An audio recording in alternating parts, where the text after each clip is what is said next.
Oi, amigos do canal Jesus Rede Vivo. O grupo Espiritismo Sem Fronteiras irá entrevistar o diretor, produtor, roteirista, jornalista e escritor. Vocês lembram daquele filme Nosso Lar? E do filme Kardec? Wagner de Assis. Muito bom, é isso aí. Prazer estar aqui. Sempre que eu posso, a gente abre espaço para bater papo, para conversar. Muito obrigado. Olá, Marcelo. Olá, pessoal. Um abraço para todos vocês. Prazer poder falar com o Wagner. Uma grande alegria. Abraço, Fernando. Abraço, Ney. Estamos aí dispostos a um bate-papo. Tomara que seja um bate-papo bem proveitoso para todos. Com certeza. Agradecemos mais uma vez o Wagner. Sempre foi tão disposto a estar conversando com a gente. Muito obrigada, viu? Estou aqui. Vamos nessa. Tá certo, então. Então, vamos lá. Marcelão, é contigo. Tá bom. Ô, Wagner, eu queria te fazer uma pergunta assim de início, que é uma questão, uma curiosidade mesmo. Sempre que existe essa transferência, adaptação, vamos dizer assim, de um livro para a telinha ou para a telona, existe, às vezes, eu acompanhei isso muito no Game of Thrones, nas redes sociais, tem uma gritaria dos fãs, o pessoal fica preocupado porque passou para a tela e não é mais a mesma coisa, o pessoal mais ortodoxo assim com o livro, né? Uma coisa interessante.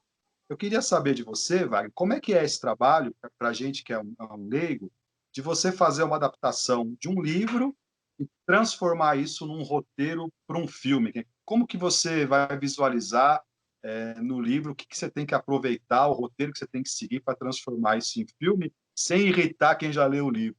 E já vou até complementar. E quanto tempo leva mais ou menos isso? Olha, eu vou começar pelo fim, assim. Sem irritar é impossível, né? A gente não vai agradar todo mundo jamais. Mas a gente parte de uma premissa muito clara e sempre norteando o nosso trabalho. É impossível traduzir literalmente uma obra literária cuja narrativa é em palavras para dentro da tela de cinema, cuja narrativa é audiovisual. Essa é uma premissa e com a qual a gente tem que saber lidar. E partindo desse... é uma premissa e um pressuposto, né? Partindo dessa ideia, é importante a gente sempre ter em mente o que é a linguagem do cinema e o que é a dramaturgia em cinema também, para que, normalmente, a adaptação possa cumprir algumas funções que aí é de caso a caso. Alguns cineastas imaginam que você tem que levar só a essência do livro para a tela. Outros cineastas acham que você pode levar o sentimento do livro para a tela. Existem pessoas que querem levar o máximo possível de imagens que foram visualizáveis, né, criando um neologismo, nem sei se é uma nova palavra, que estão no livro e que podem ser transcritas para a tela. Existem livros com características muito, muito positivas nesse aspecto, né? A gente diz, esse livro dava um filme, porque o livro é muito visual, ajuda muito a nós, ao leitor, a construir em sua mente toda uma narrativa que supostamente ele imagine como sendo uma narrativa em duas dimensões numa tela. Só que o problema nasce, o desafio nasce a partir de quando você entende que não é a imagem que foi descrita somente que vai dar uma história no cinema, né? Não é aquela descrição espetacular do determinado autor que vai conseguir traduzir uma narrativa dramática que ajude a contar uma história. Então, os pré-requisitos para contar bem uma história no cinema, e eu acho que filme bom é quando você conta bem uma boa história, é uma definição simples, mas que eu acho que a gente tem que perseverar e perseguir essa definição.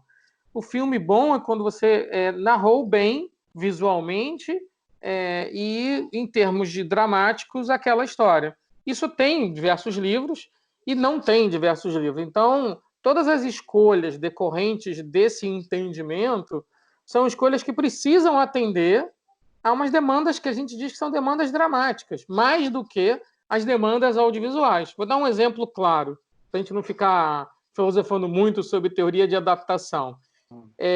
Antes de fazer o filme Nosso Lar, que talvez tenha sido umas adaptações mais difíceis, né? Porque o livro era muito conhecido, porque ele era muito visual também, né? Eu entrevistei muita gente. Eu tive um cuidado de fazer um trabalhinho de casa, né? E fazer assim, fiz mais ou menos umas 150 entrevistas em grupos. Juntava grupos de 10 pessoas, alguns amigos me ajudaram, fui juntando gente, a única coisa que eles tinham que ter era ter lido o livro, né? Então tinha especialistas no livro, tinha pessoas que tinham acabado de ler, tinha pessoas que tinham esquadrinhado, o livro era todo rabiscado, de tanto estudo no livro e tal.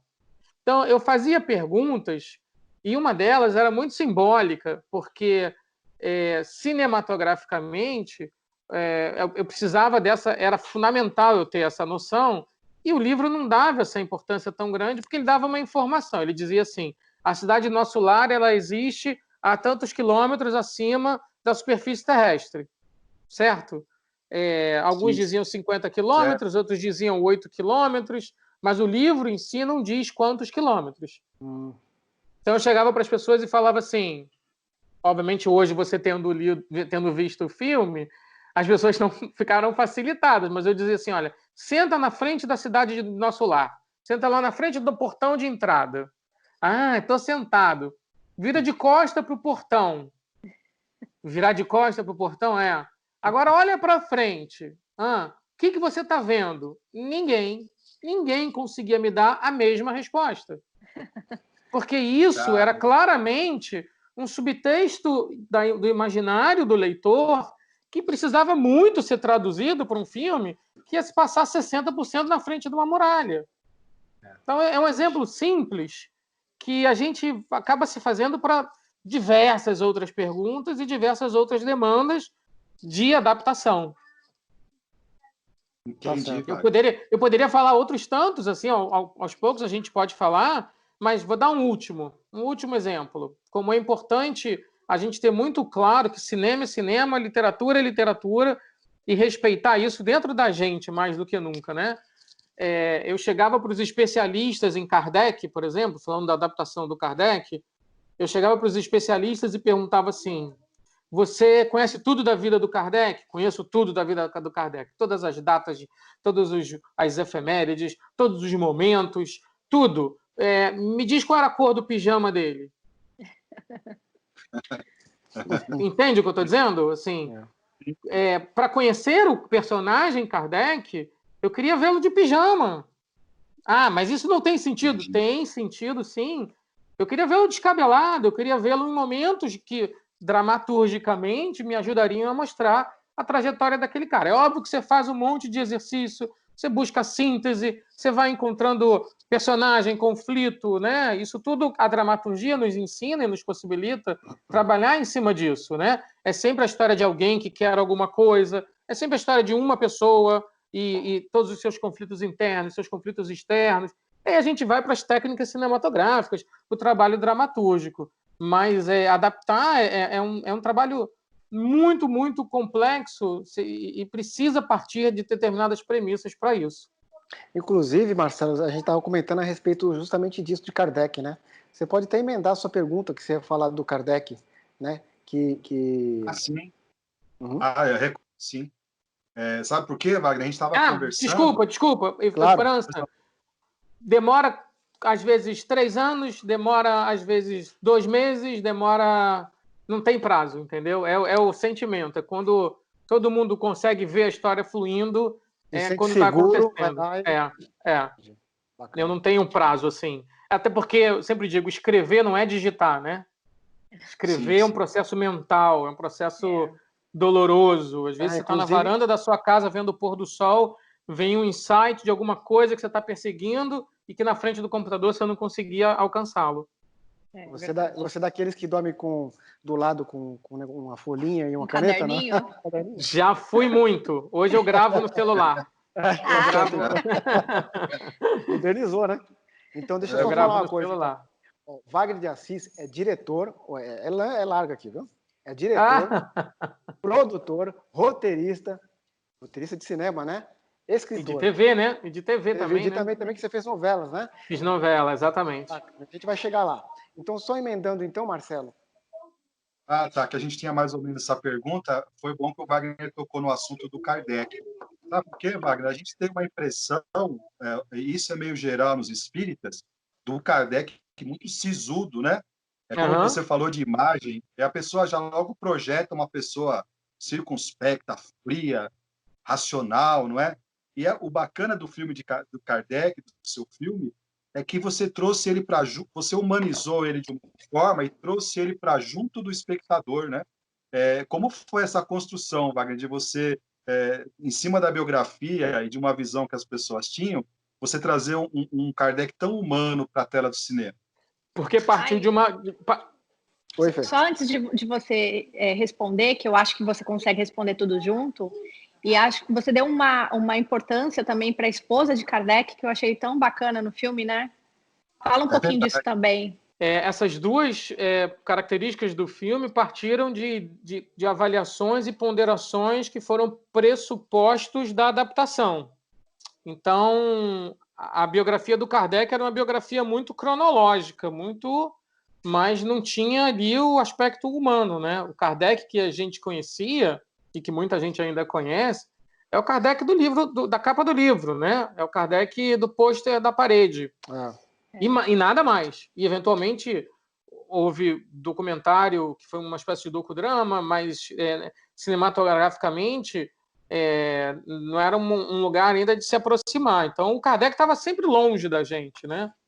E quando a gente entendeu, depois de descascar, eu digo descascar a cebola, que você vai tirando os gomos para encontrar a essência, né? Quando a gente entendeu que a história do filme era a história da transformação de um homem, e que essa transformação ela se dava de um ambiente para outro ambiente, de uma crença para outra crença, de um mundo para outro mundo, e que isso também é marca das pessoas que conhecem o Espiritismo, né, que se transformam pelo conhecimento do Espiritismo, a gente dali partiu para toda a construção ao redor. Então, humanizar o Kardec significava acompanhá-lo em coisas que jamais a gente poderia imaginar, como ele ajoelhado na sala da casa consertando uma mesa, como ele descabelado. Uma das primeiras imagens que eu via na minha mente era ele descabelado, envolvido em 250 cartas, porque isso claramente não tem nenhuma biografia. Tem a biografia dizendo, aí ele respondia muitas cartas. Quanto é muita? Né? Quantas cartas por dia? Tinha biografia, tem informações que ele chegava a receber 50, 70, 80 cartas por dia em determinado momento. Então, ninguém para pensar, caramba, 50 cartas por dia são 250 cartas semanais, de segunda a sexta só. Isso enche uma pilha. Escritas a punho. Escreve carta, né?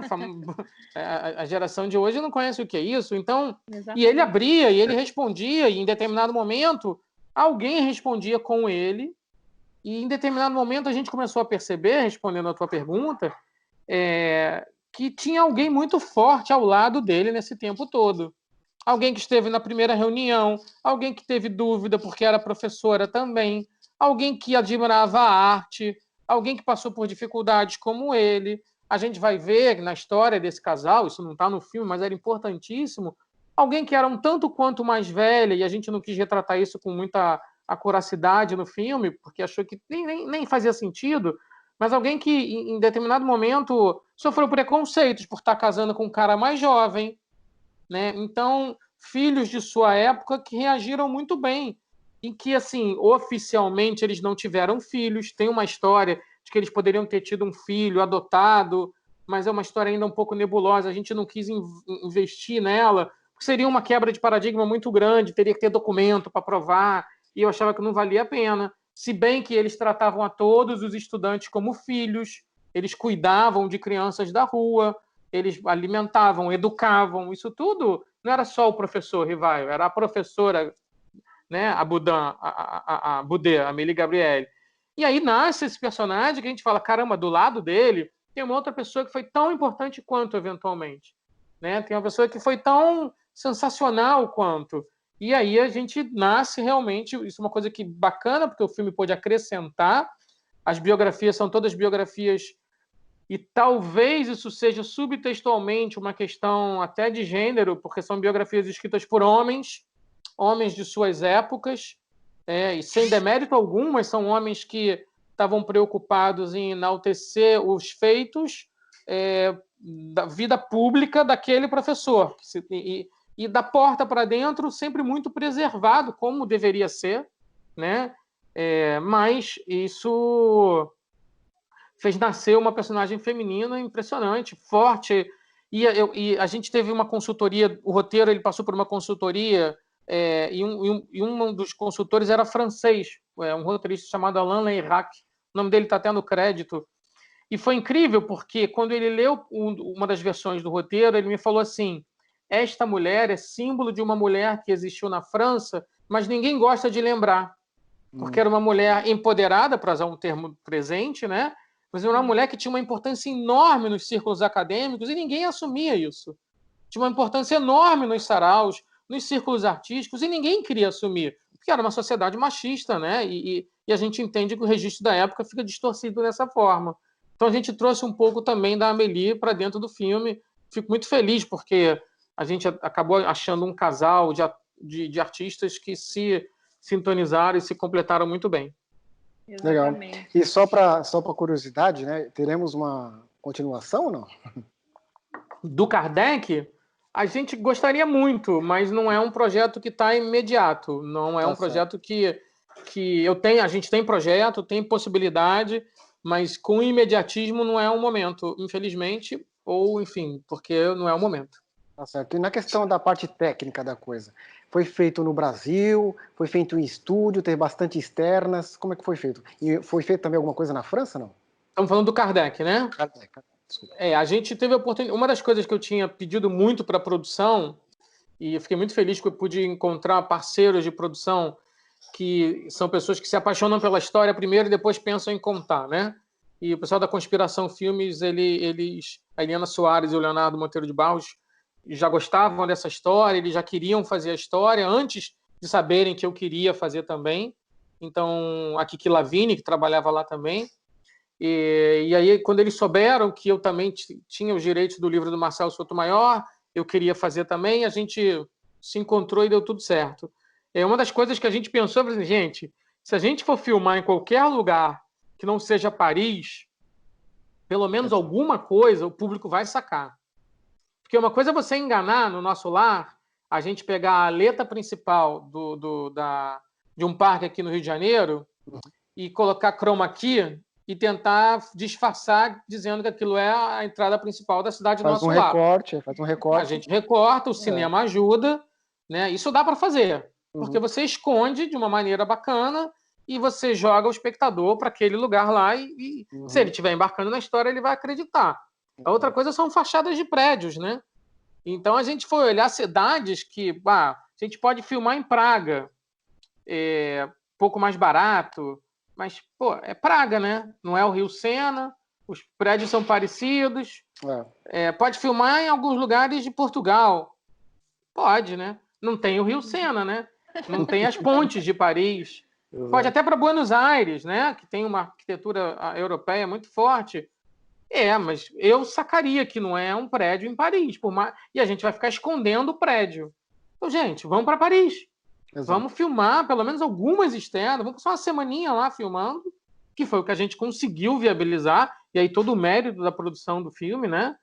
Todo o mérito do entender o quão necessário era abrir a câmera em cima daquele Rio Sena, mostrar Notre Dame. Como é que a gente ia mostrar Notre Dame se não estivesse em frente a Notre Dame, né?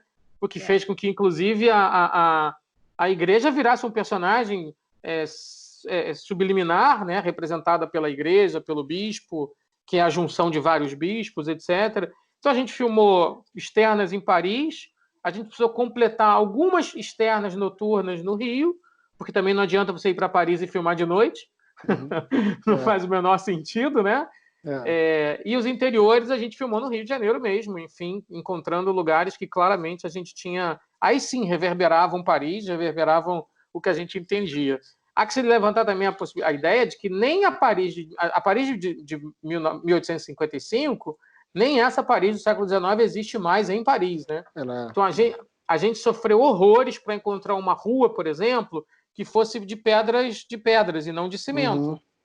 A gente sofreu horrores para encontrar uma rua que não tivesse aqueles pitocos de estacionamento, porque todo o centro metropolitano de Paris ele é proibido estacionar. Então, a prefeitura espalhou por todos os lugares os pitocos de estacionamento. Por mais que a gente escondesse uma fachada, tinha que pintar de verde, né? Pintava de verde e recortava. Não faz sentido, né? A gente já sofreu horrores para andar uma carruagem. Então... Wagner, tem um povo especializado em achar essas falhas de gravação, né? Tem um povo que fica só ligado para achar o papel. Né? Eles são bons, hein? E eles são bons. Você, Fernanda? O dia inteiro isso. Eu acompanho suas redes sociais e eu vi você postando esses dias uma foto que você estava em frente ao Rio Sena. Acho que foi um pouco antes de começar a gravação. Conta um pouquinho daquela história para gente. Eu sozinho, né? Sim, é uma foto linda. Essa história eu contei também no livro de bastidores, porque a gente acabou inventando um livro de bastidores. Eu digo eu e o Marcelo Sotomayor, né? Que tantas coisas incríveis a gente viveu. E acabou, eu falei, Marcelo, tem que escrever, roteirista, escritor, né? Eu sou jornalista também, por formação, então não tem jeito, né?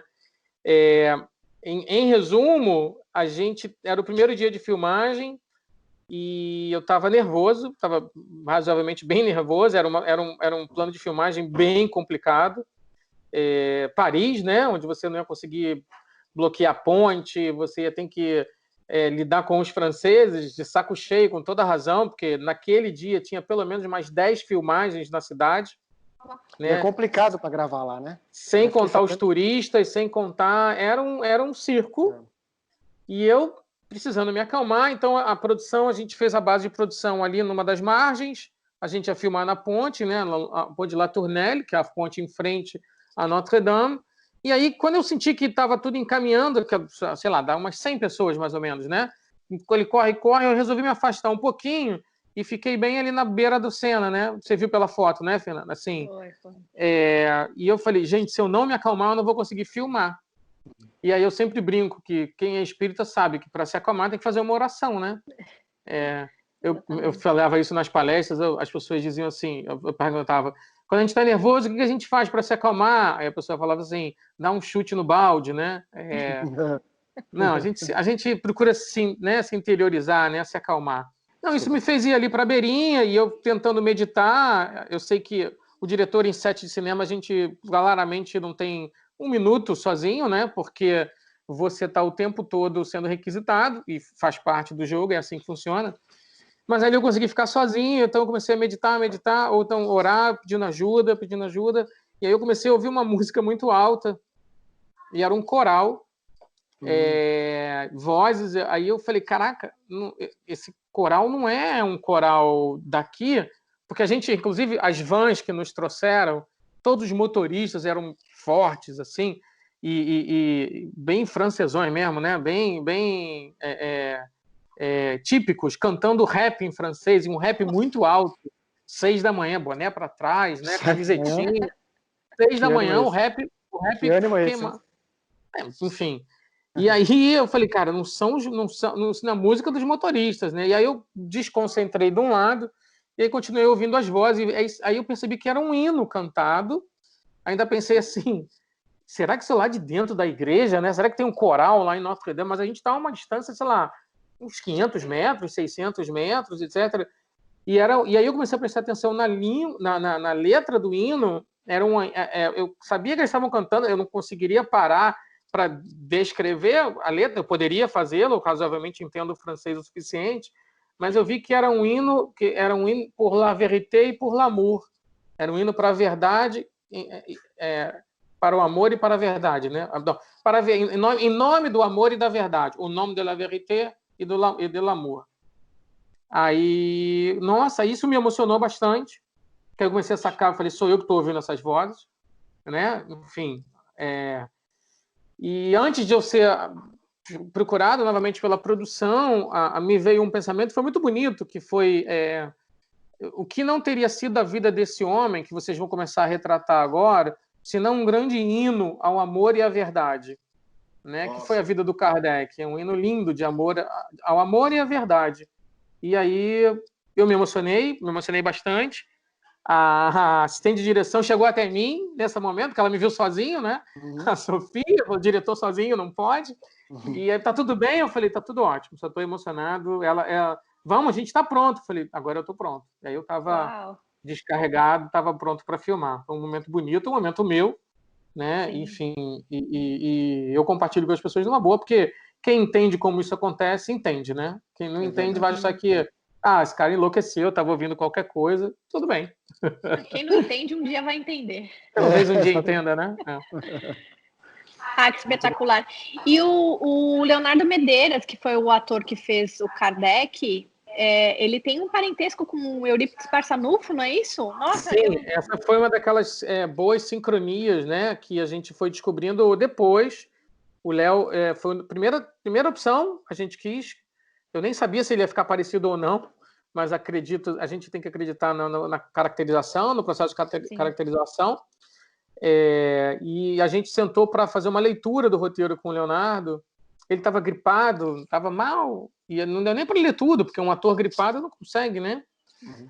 Mas aí eu me olhei, eu troquei olhares com a Lili Soares, a produtora, cara, esse cara é bom, esse cara é talentosíssimo, ele vai dar certo, a gente vai, mas tem que convidar, né? Falei, Léo, você tá a fim de contar essa história com a gente, né? Vamos nessa? Ele falou, vamos sim. Inclusive, eu vou ligar para uma pessoa que está muito feliz, que é minha mãe.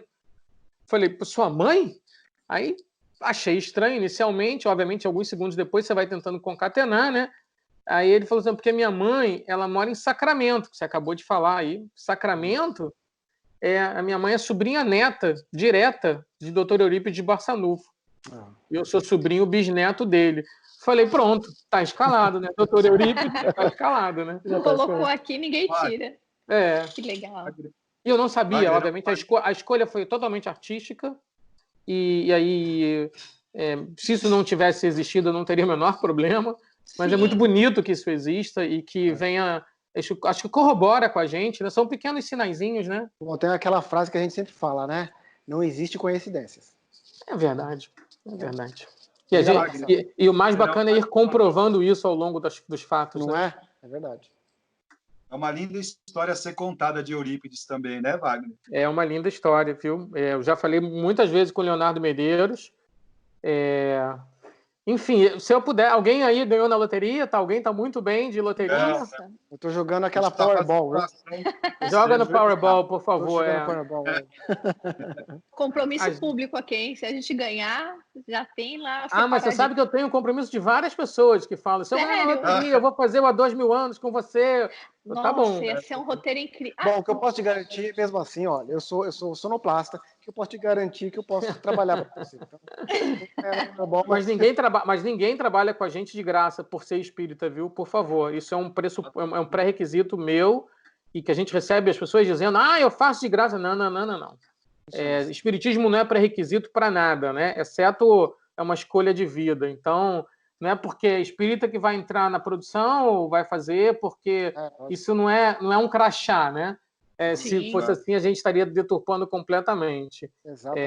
E isso é uma coisa que eu sempre falo para as pessoas que dizem, eu filmo de graça. Não, de graça você não vai filmar, né? Você tem que trabalhar, é o seu trabalho. Se você for trabalhar é porque é seu mérito, mas não é uma questão de por ser espírito. Por favor, né?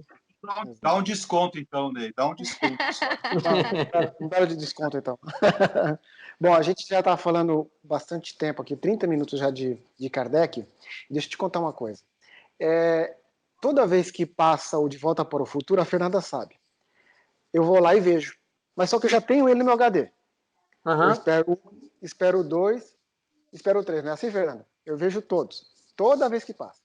Só que eu coloco o nosso lar, eu não vejo o segundo. Você sabe que eu também não achei ainda não, viu, Wagner? Mas esse não preciso nem de quem engenheiro na loteria, não. Esse também é um projeto que atrasou muito, né? Infelizmente, e depois a gente que sofre mais por isso, né? Não tenha dúvida.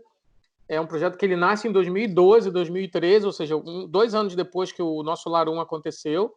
E eu estava extremamente esperançoso, eu acho que pensando, vai dar certo, mas aconteceram tantas coisas de 2015 até 2020, né, no Brasil, e a gente acabou não conseguindo viabilizar o filme que a gente queria fazer. A gente agora está tentando desconstruir esse nó, está super positivo em relação a isso. Eu ainda não posso falar quando a gente começa a filmar, mas a gente está com uma perspectiva boa disso acontecer logo. E eu fico pensando também que isso é uma ponderação, enfim, mas os filmes eles acontecem nos tempos certos, né? Tem tempo para tudo, né? Exato. Eu não sei se a gente fizesse um filme como Mensageiros, né? O Nosso Lar 2, que é baseado no livro Os Mensageiros, se isso ali no meio de 2015, por exemplo, no meio de 2013, se isso seria importante ou teria relevância, como a gente espera que um filme sempre tenha, né? Uhum. Em 2010, a gente vivia um momento que o Nosso Lar teve uma relevância importante para a sociedade. E isso é bacana quando você cria um produto. Claro que eu não gostaria de fazer outro só 10 anos depois, mas as contingências de mercado, as contingências de financiamento, elas nos levam a ter que tomar decisões, né? Então, lógico. Quando a gente foi vendo que ia ser impossível filmar como a gente queria o livro, eu acabei fazendo outros filmes, acabei fazendo outras coisas, mas tentando viabilizar. Então, em algum momento vai acontecer. Tomara que essa notícia venha logo. Eu estou bem esperançoso e trabalhando muito. Isso significa que a gente trabalha 24 horas por dia nisso. Para você ver não só o Nosso Lar 2, mas o 3 e sabe-se lá o 4. Tem uma linha de filmes para fazer aí. É verdade. E a gente está trabalhando muito, muito, muito. Acho que se eu pudesse contar um dia depois tudo que a gente tenta fazer para viabilizar os filmes, daria mais de um livro de bastidores. O Nosso Lar, ele teve uma venda muito boa, né? No cinema. Em termos de bilheteria, sim. Sim. Ainda é uma das maiores 15 bilheterias dos últimos 30 anos. É um filme que no Brasil a Fox fez uma estimativa, foi visto por mais de 40 milhões de pessoas. Ele tá no Netflix? Não sei. Tá no Netflix? Não, ele não tá mais no Netflix porque ele já esteve no Netflix, mas ele é da Disney agora, né? Ah, tá. Então, a Fox foi comprada pela Disney, então ele vai estar nos projetos, nos streamings da Disney quando eles começarem aqui no Brasil. E ele tá, se não me engano, no Google Play, ele tá em alguns lugares no Telecine, ele tá na Apple TV, né? E ele tá em alguns lugares aí. E nesse 2, você pode, não sei se você pode adiantar alguma coisa, mas, por exemplo, você vai usar alguma coisa do 1 ou não? A ideia é que o 2 seja baseado no livro Os Mensageiros. Tá, mas atores... Talvez sim. O André Luiz, né, certamente é um personagem que tem que estar presente, né, claro, porque ele é o narrador do livro 2, né? Ele não participa ativamente da dramaturgia do livro, mas ele é o narrador do livro 2. Seria o mesmo ator? Acredito que sim. Qualquer afirmativa que eu venha fazer agora, ela é precipitada, né? Renato Prieto fez um trabalho incrível como o André Luiz, né? E por que não, né? Mas assim, em cinema, a gente só consegue bater o martelo quando diz assim, começa a filmar no dia tal, os atores são esses, e a gente só consegue bater o martelo quando termina de filmar, porque tem ator que para no meio, tem problemas. Cinema é uma das coisas mais difíceis de se fazer no mundo de entretenimento, né? Então, talvez fora da área médica seja das coisas mais difíceis de se fazer em geral, né? Que você combina arte e indústria no mesmo processo, é muito complexo e qualquer afirmativa... Você vê, eu dizer que o filme estava para sair, não saía. Então, eu prefiro agora a gente ter a certeza de que o filme vai sair e aí, enfim, a gente anunciar essa data para a alegria de todo mundo. O que eu posso garantir é que a gente está trabalhando muito para que isso aconteça. Imagino, porque a gente sempre coloca, eu sempre coloco nas redes sociais do Jesus Redivivo, e eu postei, eu não sei de onde que eu peguei, eu postei isso, né, que o Nosso Lar 2. Aí todo mundo bombardeou. Quero saber quando que vai ser, milhares de pessoas perguntando. Assim, é melhor eu parar, porque eu não tenho essa informação. Então... Já a gente vai poder, espero que assim que acabar a pandemia, né, que assim que acabar a quarentena, a gente possa ter boas notícias para as pessoas, que a gente vai precisar de boas notícias, né? E tem temos tido notícias muito tristes ultimamente, então a gente quer comparecer. Local de filmagens? Não. Temos roteiro, temos parceiros, a Disney é a coprodutora do filme dessa vez, né? Estamos tentando viabilizar últimos investidores e aí sim, a gente vai pro... O filme está pronto na minha cabeça, se eu pudesse mostrar para vocês, mas mesmo assim é um filme que ele vai se modificando ao longo desse processo, Porque o processo de produção de cinema não é ideia fechada, não é ideia fixa, é um processo de aprender a se doar, né? Aprender a mudar, a ouvir. É um trabalho em equipe, então, muitas vezes, o que está na sua cabeça vem uma ideia melhor e tem uma colaboração melhor, e isso faz parte de fazer filme, né? Então, da minha cabeça, a tela de cinema tem um trabalho enorme que acontece, e aí o que garante que a história vai ser bem sucedida é se a história for boa.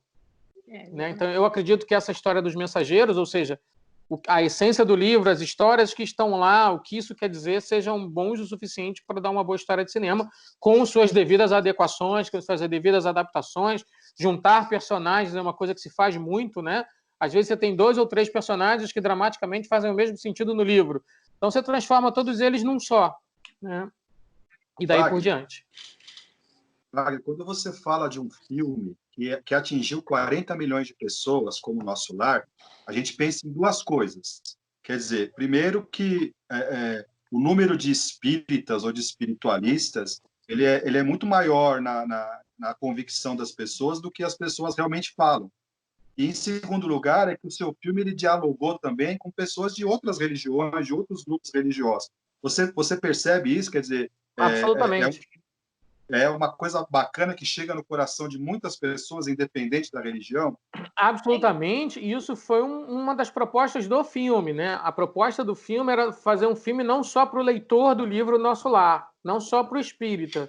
É o que a gente chama de abrir a história. Isso também estava presente no Kardec, mas no Nosso Lar foi uma busca que a gente tentou abrir dentro dos limites que nós conhecíamos como público, abrir a história. Hoje, a gente sabe que o público é muito mais amplo, a gente sabe que a gente pode ir bem mais além, né, em relação às escolhas do próximo filme. Então, sim, o filme transcende completamente a nicho de mercado, o filme transcende completamente a espiritismo só. Eu, particularmente, conversei com pessoas de várias correntes teológicas ao longo desses anos todos, e isso é muito legal, né? É muito legal. Muito legal. E Wagner, a gente sabe também que está, eu acho que mais de 40 países, né? Sim. Sim, é engraçado, né? Eu faço uma correlação bacana. O Nosso Lar, ele foi numa época que não tinha força do streaming como tem hoje, né? E o Nosso Lar, a gente foi país a país, né? Foi vendendo um país, e eram vendas ridículas, assim, às vezes era a venda só para pagar o custo. Mas para a gente era importante que o filme tivesse na Turquia, na África do Sul, tivesse em quase 90% dos países europeus, né, da Europa oriental, ocidental, por assim dizer. Então, isso conseguiu, ao longo de uns anos, que a gente estivesse em 38 e extraoficialmente em muitos outros países, que a gente acabou não conseguindo controlar a pirataria, e eu sei que eles existem. Você tem um exemplo, a gente tentou vender o filme para a Itália. Então, os distribuidores italianos reticentes, o filme é um sucesso, a gente gosta do filme, mas aqui é muito católico, não vão gostar muito. Então, uns 3 ou 4 não quiseram. 2 anos depois, eu achei 2 ou 3 links piratas no YouTube, com mais de 1 milhão de views em cada link. Olha isso. Aí eu mandei para eles, né? Aí eu falei, perfeito. Hoje os direitos na Itália estão adquiridos por uma brasileira que adquiriu os direitos, está tentando viabilizar o filme em algum streaming ou em alguma televisão de lá, por um esforço pessoal dela, a Regina Zanella, e que é muito bacana, mas eu acho que países africanos, por exemplo, eu soube que teve um tráfico enorme de DVD. E aí tudo bem, você vai fazer o quê? Vai brigar com as pessoas que estão levando DVD para mostrar em lugares que não tem nem cinema? Aí a gente também tem que avaliar. É diferente de, por exemplo, centros espíritas no Brasil que colocavam link pirata na internet e faziam sessões cobrando ingresso beneficente para eles, entendeu? Então, isso não faz sentido, né? Nossa. Isso está errado, né? Claramente errado. Então, a gente tem que avaliar caso a caso. Mas, assim, a gente hoje chegou a quase 40 países, né? E aí o Kardec, quando lançou, que ele não explodiu de bilheteria nos cinemas, como o Nosso Lar explodiu inicialmente, e aí tem muitas razões, mercado, competição, etc, etc. Logo depois, assim, 3 meses depois, ele foi para o streaming, porque foi uma saída que a gente entendeu de mostrar o filme para várias pessoas, né? E aí, o que acontece? A Netflix adora o filme, eles dizem, eles entram pesado no filme, e eles dizem assim pra gente, nós vamos levar o filme na Netflix mundial. Então, hoje o Kardec está em quase 180 países, oficialmente. E foi assim que a gente conseguiu assistir, porque, obviamente, não passava no cinema aqui. Quando estreou, eu estava já na tela lá, falei, opa, foi um dos primeiros views. E é incrível, porque recentemente eu vi, inclusive, o Netflix americano recomendando na área de espiritualidade o filme Kardec, junto a tantos outros filmes. Eu postei isso nas redes sociais, né? Foi. Ou seja, mais de meses depois de ter estreado, né? A gente está em abril, ele estreou em maio, né? Quase um ano depois de ter estreado nos cinemas e quase um ano meses depois de ter estreado no Netflix mundial. Eles continuam recomendando. Para a gente é um prestígio e uma alegria muito grande. Com certeza. Wagner, embora não seja a intenção, mas o filme tem um poder de divulgação da ideia espírita da vida, que é uma coisa que, pelo que você está relatando, é uma coisa assim grandiosa, né? É difícil. Assim, o Marcel Sotomayor, que é o autor do livro, que, né, de onde surge um pouco a ideia de fazer adaptação, etc., ele dizia uma coisa que era muito legal. Ele falou assim, olha, o filme, ele não pretende transformar ninguém de ser espírita, o filme, ele é contar a história daquele cara, uma pungente história de transformação. Mas se as pessoas saírem da sala de cinema e forem numa livraria ou entrarem na internet para lerem as respostas às perguntas que foram feitas no filme, né? A gente deixou várias perguntas sem respostas. A única pergunta, efetivamente, que se responde é o que é Deus. E todas as outras estão sem respostas propositalmente. Por quê? Talvez, se a pessoa quiser pesquisar, tá lá. Todas as respostas estão lá. Tem 1.019, mais os adendos, né? Tem quase 1.050 perguntas e respostas para serem estudadas. E se a pessoa tiver esse interesse... E aí a gente acabou recebendo informações, por exemplo, algumas federações espíritas da Suíça, da Itália também, da Suécia, se não me engano, Dinamarca, nos Estados Unidos, isso aconteceu também aí, viu, Francis? Muitas pessoas relataram o aumento enorme da venda de livros espíritas, do livro dos espíritos, do livro dos médiuns, logo depois do filme. Acho que isso é bacana. Isso é complementar, né? Isso aconteceu muito durante o filme Nosso Lar. Muitas pessoas falam, né, que os centros começaram a encher e etc. E eu costumo dizer, isso não é mérito meu ou da equipe que fez o filme, isso é mérito da história, né? É a pungência da história. Aí, no caso do Nosso Lar, tem uma coisa incrível, que é a força da credibilidade de um cara chamado Chico Xavier, né? E isso é uma condição quase indubitável de que, inclusive, e no caso do Kardec tem, óbvio, a credibilidade de um cara como o Kardec, né?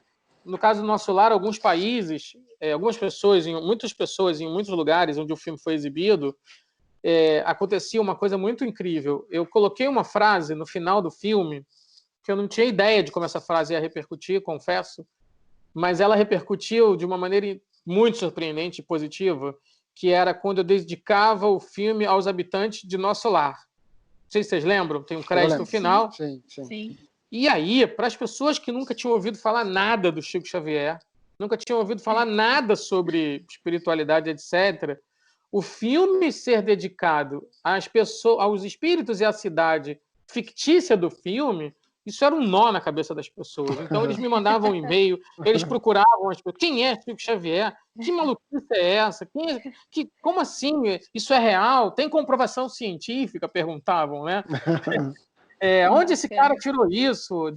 Tinha pessoas que achavam que a gente era um bando de louco, varrido, drogado. Né? Assim, que drogas esses caras... Chico também. Exatamente. Enfim, o Chico foi muito criticado na época do Nosso Lar, né? Então era engraçado porque o fato da gente dedicar o filme aos habitantes da cidade Nosso Lar realmente criou em muitas pessoas uma celeuma filosófica, assim, um paradoxo filosófico na cabeça das pessoas. E você já colocou a história de André Luiz, né, no nosso lar. E quando vem Emmanuel aí para a gente se deleitar então, também? isso é uma outra coisa é uma outra coisa incrível que, obviamente, eu como leitor espírita desde muito cedo, né? Quando você bate os olhos em determinados livros, Nossa Senhora, né? Isso é comum, enfim, e por isso eles são os livros mais vendidos e por isso eles têm tanta pungência literária e comigo não foi diferente. A trilogia do Emmanuel, a trilogia dos romances do Emmanuel, mais o Renúncia, são livros muito impactantes, assim, para mim, como leitura. O Paulo Estevam é um outro tipo de impacto, né? Mas esses livros falam muito para a alma da gente, né? Sim. E eu sempre achei que, caramba, se eu tiver mérito e possibilidade um dia, eu gostaria de filmar essa história. Eu levei essa proposta à Federação Espírita Brasileira e, incrível, eles toparam. Então, a gente desenvolveu um projeto de longa-metragem, que ele hoje é um projeto que tem coprodução da Universal Entertainment, né, que é o braço da NBC aqui no Brasil, e que, na verdade, é um projeto que começa com um longa-metragem, que aí, em conhecendo a vida do Emmanuel, ou as vidas do Emmanuel, é um projeto de longa-metragem que eu falei, já que é para fazer no cinema, e como vai demorar muito para a gente fazer os 3 livros que eu gostaria, né, de contar as 3 vidas do Emmanuel, que tal se a gente fizesse um filme que contasse pelo menos umas 5 ou 6 vidas do Emmanuel, de Públio, ou do avô dele, né? De Públio Cônsul até Emmanuel, e depois a gente conseguisse, numa plataforma de trabalho, desenvolver a série na televisão, aí sim, fazendo capítulo por capítulo, né? A Federação Espírita Brasileira topou, me deu os direitos, me cedeu os direitos disso. Imediatamente a Universal, que era uma empresa que a gente estava procurando projetos, topou também. E a gente já deu os primeiros importantes passos de sedimentá-lo como um projeto, com roteiro, com financiamento inicial, etc, etc. Sim, só que a gente tem um tempo de maturação que eu espero que também, logo, logo, a gente consiga viabilizá-lo e fugir aí, né? A gente tem que fugir da ausência de política pública na produção de cinema, que a gente vive hoje, claramente isso, né? É quase um boicote à produção de cinema, mas isso passa, como tudo passa na vida, e a gente tem que encontrar mecanismos de financiamento. Também não adianta você tentar fazer um filme e aquela história, não filmar em Paris o Kardec seria um erro, né? Então não adianta você fazer filmes que são erros do ponto de vista de realização, e para oferecer para o público o que o público merece e claramente oferecer e adaptar da forma como se deve adaptar. Então a gente tem um filme chamado Emmanuel, que é a biografia, eu digo que é a primeira biografia de um espírito, porque a gente vai narrar várias encarnações. Perfeito. Né? Então é a primeira espiritografia, né, que a gente vai fazer. Adorei. E depois a gente tem a vontade e o projeto e a possibilidade, sim, de levar os 3 livros aí sim para a televisão ou para o streaming, né? Sem contar um trabalho paralelo com o Renúncia que a gente está fazendo também. Já o Paulo Estevam é um lugar que a gente ainda não mexeu, né? O Paulo Estevam, eu digo, precisa de $20 milhões. Então, ainda não é um momento, pelo menos da minha parte, eu entendo que não é assim, né?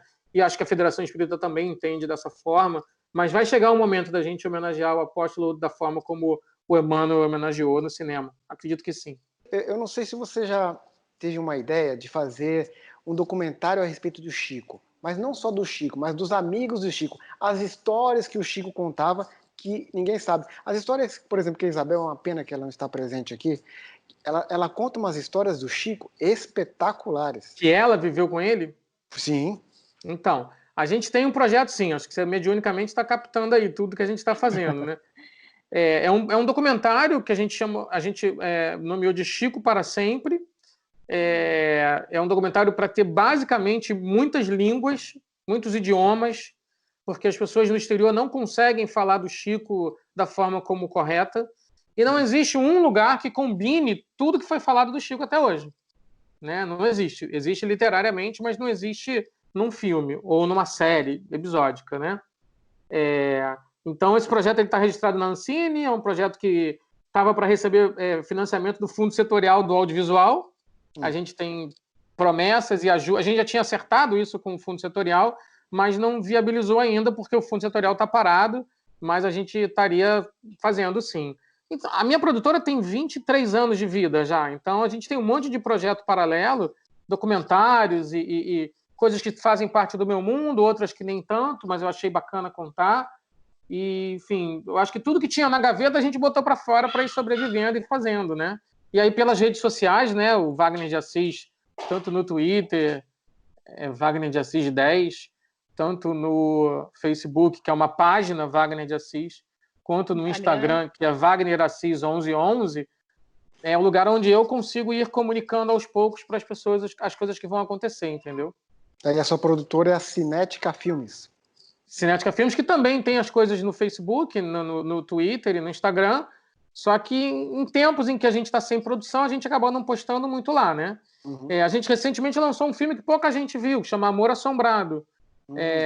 Foi muito ruim no cinema, não teve uma publicidade muito boa. Eu adoro o filme, é baseado num conto da Heloísa Seixas, e ele está nos streamings agora. Então agora que as pessoas estão descobrindo o filme, né? Um filme com a Vanessa Gerbelli, com o Carmo Dalla Vecchia. E eu gosto muito porque a gente tem a possibilidade de que o filme vá serpenteando e encontrando o público aos pouquinhos. Como por exemplo, com a Menina Índigo, né? A Menina Índigo hoje está em vários lugares porque ela está nos streamings, no Netflix. Ela sim está no Netflix, mas ela vai conquistando o público no boca a boca das pessoas.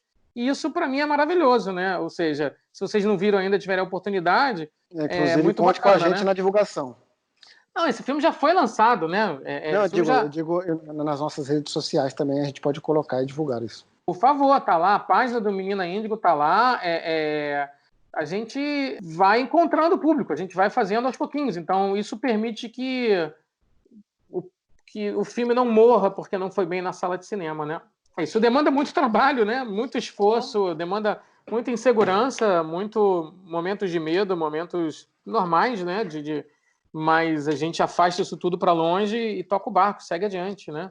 Eu acho que é o que tem que ser feito. Né? Como? Quando o público vê uma produção de 2 horas e pouco, não tem ideia de tudo que se passou até aquilo lá ficar pronto, né, Wagner? E não adianta nem a gente dizer assim, demorou 4 anos, demorou 5 anos, ninguém tem ideia. É verdade. É normal, mas é parte do ofício. Isso, quem quiser fazer cinema, quando eu vou assim, fazer palestra para turma de cinema, especialmente turmas de primeiro ano, eu falo assim, olha, se você tinha alguma pendência para odontologia, administração, entendeu? Pensa bem, né? Pensa bem, porque é óbvio que você... mas se não... eu acredito que em algum momento a gente vai voltar a ter um mercado crescente e importante de cinema no Brasil. A gente deixou de ter porque atualmente não existe política para isso e aí não viabiliza, né? Mas tudo muda, tudo passa. Então a gente vai voltar em algum momento a ter política de audiovisual. Cinema precisa de política de Estado, sim.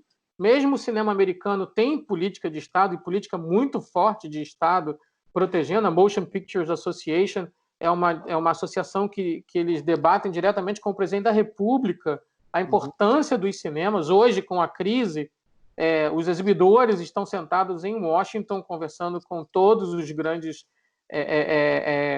líderes e também com o presidente. Por mais que sejam críticos ou não sejam críticos, eles fazem isso porque isso faz parte da identidade do país. Então, acho que a gente tem essa possibilidade de fazer parte da identidade do país como cinema, como a televisão hoje faz parte da identidade do país, né?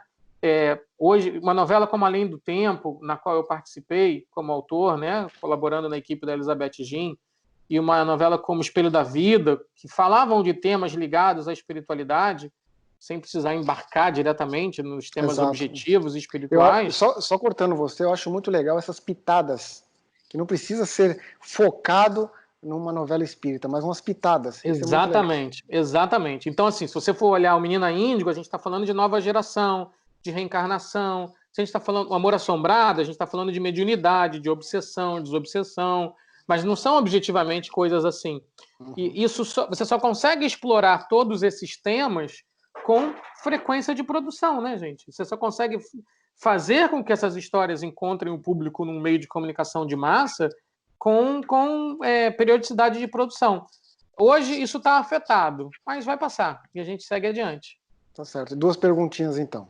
A primeira, a gente está falando de novela. Você tem alguma coisa de novela? Tenho, mas esse, infelizmente, esse é daqueles que ainda está dentro da gaveta, eu não posso falar. Ou melhor, está fora da gaveta, mas eu ainda não posso falar. Tá bom. E aqui nos Estados Unidos, você pretende alguma coisa? Sim! a gente tem um projeto de cinema. Espera aí que eu vou dar meu endereço para você, peraí. A gente tem um projeto de filme que já também é um projeto elaborado, estabelecido.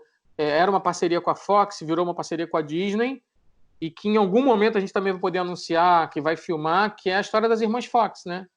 Essa história é uma história que precisa muito ser contada. Eu gosto muito dessa história, eu invisto e trabalho nesse tema desde 2014, 2015, quando a gente comprou os direitos de um livro americano chamado Talking to the Dead, da Barbara Weisberg, né?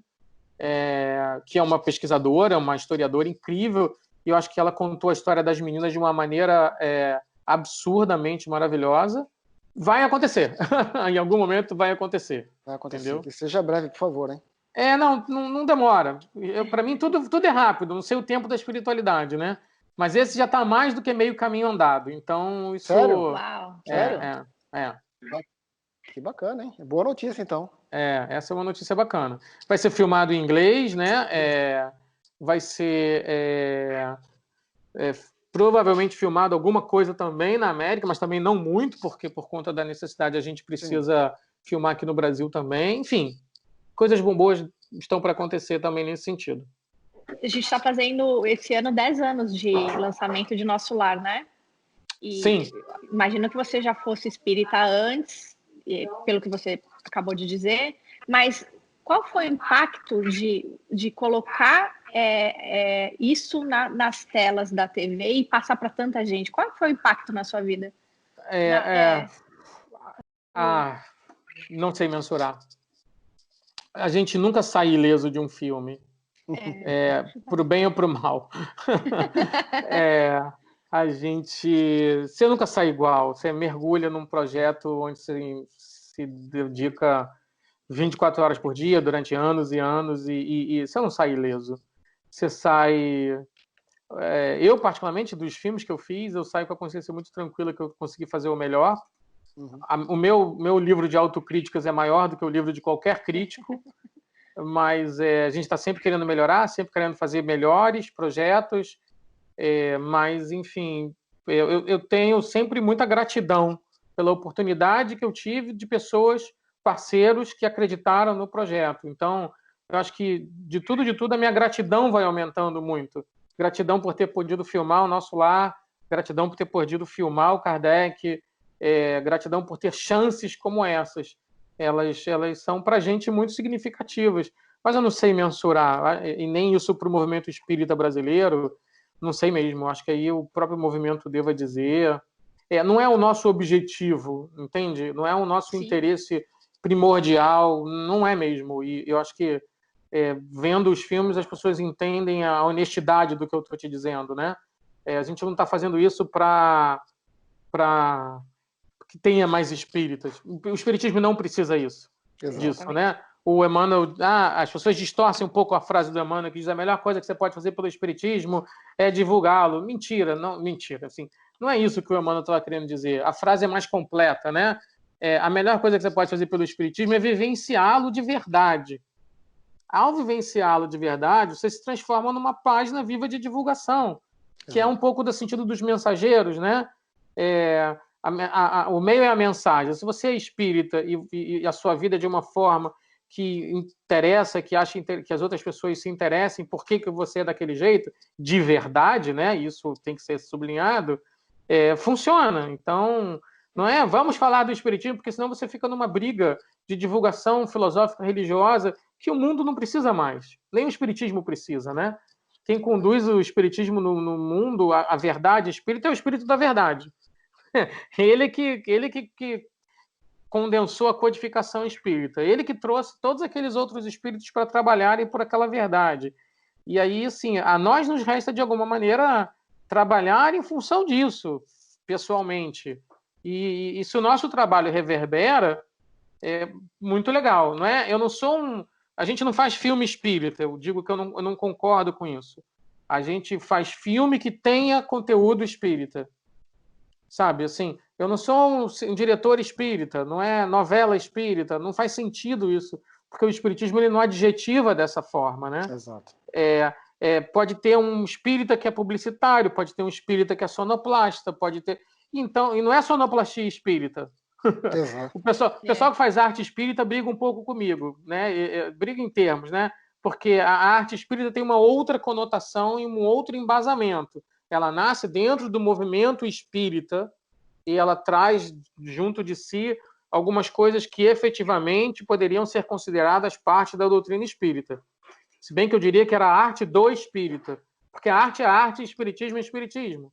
E a arte ela é tão poderosa que se você disser que o Beethoven não foi influenciado para compor uma de suas sinfonias, tá errado, né? Assim, é óbvio que ele teve influência espiritual e essa influência tá no Livro dos Espíritos.